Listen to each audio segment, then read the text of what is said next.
Hey, what's up guys? Lately, I've been thinking a lot. I've been theory crafting. Well, not that much. But I've been playing Shadow Priest in 8.1 for a while, and people always ask me on my stream what the best talents are, what the best traits are, what spec do I play, what are the best stats to go for. So in this video, I'll give you a quick rundown of what I believe to be the best stats, talents, PvP talents, azerite traits, and all that. Okay, so if you're a new Shadow Priest and just looking to pick one up, this is gonna be pretty useful, I think. And also if you're trying to make the transition from 8.0, I think you're gonna find some nice info in this video. All right, so these are my talents and this is what I run. First tier, Shadowy Insight, it gives you the most Mind Blasts overall. You're not trying to necessarily chain Mind Blasts for Shadow Word Void. All of them on the first tier are viable and pretty good, but Shadowy Insight just gives you the most Mind Blast overall in Arena, okay? So we're playing Shadowy Insight. Then we have Intangibility. It makes Dispersion a shorter cooldown. It makes it a proper cooldown. It gives you HP as well when you disperse. And Dispersion also gives you a speed boost now, and I'll talk about that in a second. It's really cool. Gives you 50% more movement speed. It's really nice. Then we have Misery, because the other ones are bad. Then we have Psychic Horror. That's what I play. Last Word is also good if you play with a class that has a lot of stuns. But overall, 99... Oh, I actually almost played Psychic Horror. I like it a lot more because I can control my own stuns. I can go for a stun into a fear and stuff like that. I feel like this is a lot better. And then here, this is the controversial one. Since I'm playing this spec, I'm not playing Auspicious Spirits because I don't have a lot of crit. And Auspicious Spirits doesn't make sense if you don't have crit. Shadow Word Death could be better. I'm not 100% sure about Shadow Crash. If at first when I picked Shadow Crash, it felt really bad not having Shadow Word Death. But now that I've played with Shadow Crash for a while, it feels really bad going back to Shadow Word Death. It feels terrible not having Shadow Crash. So the reason why I go Shadow Crash is the insanity generation and not the damage. The damage is really bad. It's okay when they stack. It's like it's almost as high as a Mind Blast. Not that high really, but almost as high as a Mind Blast. And but the important part is the insanity generator. Okay, it gives you 20 insanity on a pretty short cooldown, 20-second cooldown. So that's why I play Shadow Crash, and I kind of prefer it more. I feel like if you play a setup-based comp, then maybe Shadow Word Death is better, but even then, I kind of like Shadow Crash, especially when I get trained and I'm not playing Driven to Madness, which I'm not. Next, I'm playing Mindbender. I tried all of them here, and they're all pretty decent. Void Torrent feels really nice when you press it, but especially in 8.1, Shadow Priests get trained even more than before, every single time basically, and everyone's gonna kick all of your casts. You're not gonna get a 4-second Void Torrent out, and even if you are, you're gonna get it very rare, and it's not really worth the damage. The Insanity generation, on the other hand, is pretty good, but Mindbender is just passive. You press it once, and you can do your own thing. Void Torrent is nice because you also have the Shadow Fiend, so you can Void Torrent plus Shadow Fiend. It gives you a really big damage burst, but again, you don't get to cast that much. But against teams that you can cast and you need more burst damage, Void Torrent is a pretty viable option. And then on the last tier, we're gonna always go Legacy of the Void. I tried Dark Ascension. I feel like Legacy is so much better. It makes the gameplay more fluid, and it also gives you 5% more damage now in Void form. So I feel like it's a big upgrade over Dark Ascension. Now over to PvP talents. Talents I will never change. I will never speak out of Greater Fade. I love Greater Fade. It is insane. It is my favorite thing in 8.1. You can do so many things with Greater Fade. You can obviously Greater Fade damage. You can Greater Fade, for instance, you can Greater Fade and then you can Mass Dispel Unstable Afflictions and you won't get silenced. Or VTs and you won't get horrified. You can fade offensively when you're about to kill someone and you see a Boomkin trying to cycle on you. You can fade that because it's off global. And fade also gives you a 50% movement speed, so you can fade to run for fears. And the fade movement speed actually stacks with the dispersion movement speed, so you can go for some really NASCAR. Look at that speed. So fast. So I'm not going to spec out of Greater Fade anytime soon. Now the other two talents, Void Shift. I am not a fan of Void Shift, but as you guys know, or may not know, Void Shift is pretty mandatory. It is expected from a Shadow Priest to play Life Swap. I played without it and it felt okay, so maybe in the future I'm not going to play Void Shift anymore. It's a 5-minute CD. You usually use it once a game or never. And whenever you use it, at least we, with my team, with Scruffy, we always overlap other CDs anyway.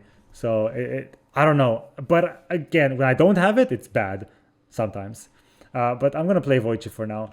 If I wasn't playing Void Shift, I'd probably play Driven to Madness and I'd go Shadow Death. But I'm playing Void Shift, Greater Fate, and then Void Origins makes the gameplay a lot smoother. It's really nice. If you're not getting attacked, Void Origins is not a DPS increase at all. It's 0 DPS increase with Void Origins. Because Void Bolt now starts off cooldown when you go in Void form. So if you're... Oh god. Hello? Hello? Hello? Hello. I'm recording a guide. Oh. You wanna do something after? Sure. Do you wanna say something to the guide? Hello. Subscribe to PewDiePie. Thanks, dude. Okay. No problem. I'll talk to you in a bit. Bye. Bye. So Void Origins, Void Bolt starts off cooldown. So if you hard cast Void form, Void Eruption I mean, with Legacy of the Void, it makes it as long as a global cooldown. Okay? So if Void Eruption is as long as a global cooldown, then actually, you know what? Why don't I just show you? You can Void Eruption into an instant Void Bolt, because whenever you press Void Eruption, even if it's instant, your next global will be Void Bolt. Okay? Oops, wrong button. It's a new keybind, alright? I'm getting used to it. Okay. So if I hard cast Void Eruption, I can spam it and I'll get Void Eruption plus Void Bolt in the same global. Look at that. Boom. See, Void Eruption, I mean, there was a lot of stuff going on, but it's Void Eruption and Void Bolt at the same time.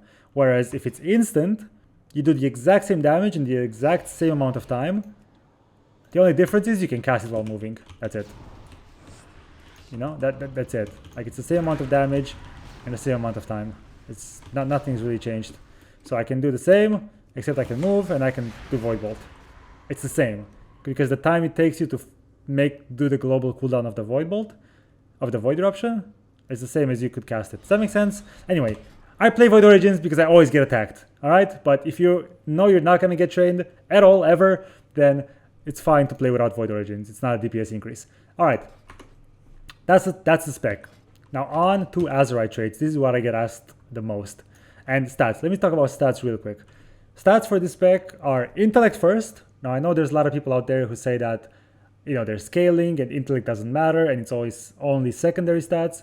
But I tested it and no, intellect does matter. It matters a lot. So you want to do the most damage you can as you would on a target dummy, and you're going to do the most damage in PvP. Yes, it gets scaled, but the scaling is percentage based, so it doesn't really matter. So you go intellect first, and then haste, and then mastery, and then versatility, and then crit. I will explain in a second why haste is so important, but it also makes your gameplay better. Now, azerite traits. You want to play triple death throws. Those are the best, okay? I have double death throws, and I have one Thought Harvester. The reason why I have a Thought Harvester here is because my Death Throws chest is low item level. It's 345, and then this one is at 375. Now the damage difference between Thought Harvester and Death Throws is not insanely huge, but Death Throws still does more damage than this one, okay?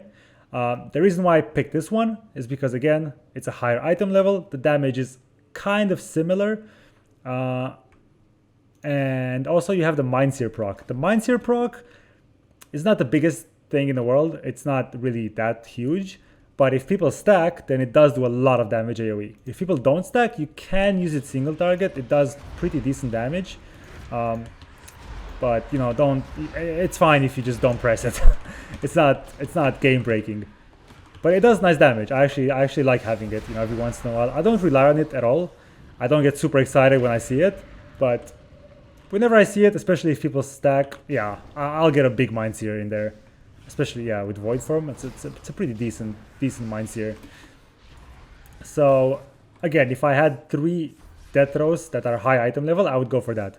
Now, let me explain real quick why haste is so important. Basically, there's like some math here, but Death Throes adds an extra dot to Shadow Word Pain. It's the same dot, but it's an extra dot because your Mastery does not increase the damage of Death Throes, but your haste does. The more haste you have, the more damage you see here. See, right now I have 25% because of this. Now I went away, and now I have less. You can see with my trinket. When I pop my trinket and it gives me haste, it will go from 4,000 to 4,600. So this is essentially a different dot that gets added on top of Shadow Word Pain. Now this one is different because this one is damage per tick. But if you have more haste, then your VT ticks faster. If your VT ticks faster, then this extra damage will be dealt more over the whole duration, okay? But the way you refresh your dots, I don't know, it's a little weird, but the way you refresh your dots, I'm pretty sure that Death Throes ends up doing more damage. But even if you keep the dots for full duration, and even without the hasting, Death Throes still does more damage. But Death Throes is even better now than it was before because it scales with haste. So the more haste you have, the more damage Death Throes deals. And since we go in Void Form now, and Void Form gives you haste, then that's an extra reason, or yeah, I guess that's an extra reason to go Death Throes. So going and staying in Void Form is super important. So what's important is to have dots on everyone, and then stay in Void Form as long as you can. It's pretty much Legion all over again, okay? It's very basic. You want a Void Bolt on cooldown because Void Bolt gives you 20 insanity and then Mind Blast only gives you 12. So Void Bolt on CD when you're in Void Form, super important. Other than that, you just keep your dots up, you do Mind Blast, you fill in with Mind Flay whenever you have to, and you know, stuff like that. Another important thing that, you know, it's a change from 8.0 is, and I mentioned this before, but I feel like it's important, I should mention it now, is we now have Hallucinations baseline. This is huge, okay? Hallucinations baseline means that if you do get kicked in Shadow while you're in Shadow form, you can still maintain your Void form, you can still maintain your Void form by doing things like shielding. I get kicked in Shadow, I start shielding my teammates, I shield whoever. If I don't need to shield anyone, I just shield myself and then I dispel. Because Hallucinations gives you 6 insanity whenever you do a shield, a Purify Disease, a Mass Dispel, a Grip, you know, everything there. Wait, it's not Grip anymore. Magic, Dispel Magic, Mass Dispel, Purify Disease, Vampiric Embrace, and Power Word Shield. Oh, okay, it's not Life Grip anymore. So I try to press all the other ones when I get kicked in Shadow. That's pretty important.